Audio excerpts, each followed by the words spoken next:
Sudah. Salam semuanya, saya akan mempresentasikan tentang saya pengikut Kristus, yaitu di dalam kelompok pemenang. Pemuritan ini dilakukan di MT Haryono Square, Abalov Ministry Timur di Jakarta.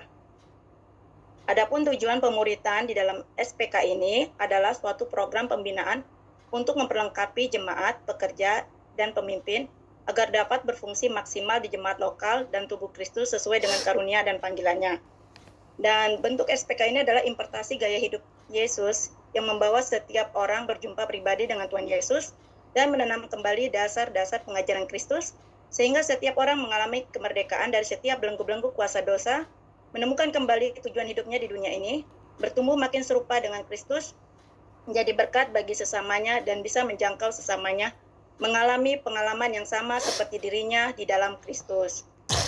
SPK ini juga dilakukan di sekolah minggu, hanya disesuaikan dengan anak-anak seperti itu. Ada juga SPK remaja, ada juga SPK untuk muda-mudi ataupun untuk para pekerja seperti itu. Adapun tujuan pemuritan ini juga untuk SPK pemenang. Jadi SPK itu ada 3 macam, SPK pemenang, SPK pengabdi, dan SPK pemimpin. Dan saya hanya membahas SPK pemenang. SPK pemenang adalah pembinaan rohani dasar untuk menjangkau orang-orang yang belum atau baru percaya agar mengalami Kristus dan memperoleh keselamatan, pemulihan, kuasa, dan perubahan hidup, sehingga dapat melayani Tuhan dengan menjadi pembina bagi Kristen baru lainnya. Berikut ada saya dapat ini dari link ini. Adapun materi atau topik-topik pengajaran dalam pemuritan ini, di dalam SPK pemenang ini terbagi atas 3 kelas. Dan setiap kelasnya terdiri dari beberapa sesi-sesi. Satu adalah kelas selamat. Sebentar ya, saya agak... di dalam kelas selamat ini, adapun sasarannya adalah peserta mengalami kelahiran baru dan memiliki jaminan keselamatan dengan menjadikan Yesus sebagai Tuhan dan Juru Selamat, dan memiliki komitmen bersaat teduh setiap hari. Dan di sesinya adalah satu, materinya tentang kekal dalam kerajaan Allah, jaminan hidup kekal, panggilan dan visi kerajaan Allah, saya pengikut Kristus, dan ini nggak kelihatan.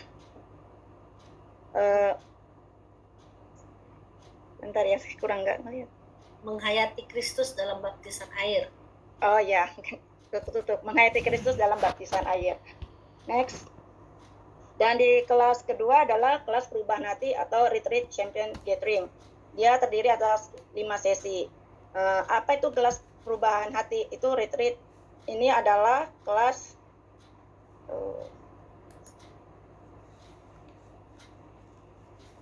setiap peserta mengalami pemulihan, pelepasan, dan mulai bersaksi dengan kuasa Roh Kudus. Selanjutnya adalah kelas sesinya adalah memiliki hati Bapa, memiliki hati yang benar, memiliki hati yang merdeka, memiliki hati yang penuh roh, dan memiliki tubuh, jiwa, roh, dan jiwa yang sehat. Lalu selanjutnya di kelas ketiga adalah kelas kerajaan Allah, yang itu adalah setiap peserta mengalami perubahan hidup dengan menjadikan Yesus sebagai penguasa hidupnya. Setiap peserta mulai tertanam dalam komunitas sel dan ibadah raya serta dapat membina Kristen baru lainnya. Di sini terdiri atas 5 sesi, yaitu 5 materi, yaitu tentang kesaksian kerajaan Allah, manusia baru dalam komunitas baru, keuangan dalam kerajaan Allah, single dan pranikah dalam kerajaan Allah, tertanam dalam gereja lokal. Adapun media yang digunakan adalah buku panduan atau modul, dan juga dilakukan dengan media sosial. Dan strategi atau metode yang dilakukan adalah kegiatannya dilakukan secara online untuk yang di luar daerah, itu menggunakan Zoom, dan onsite untuk yang ada di daerah lokasi sekitarnya. Dan juga metodenya dilakukan dengan kelas besar, yaitu pembagian materi dilakukan digabungkan. Setelah itu baru dilakukan secara personal, yaitu dipegang, setiap orang dipegang oleh pembinanya.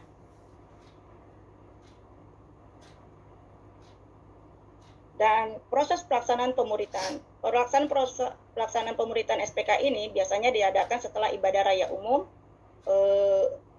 Biasanya jam 11 saya waktu itu ya saya datangi.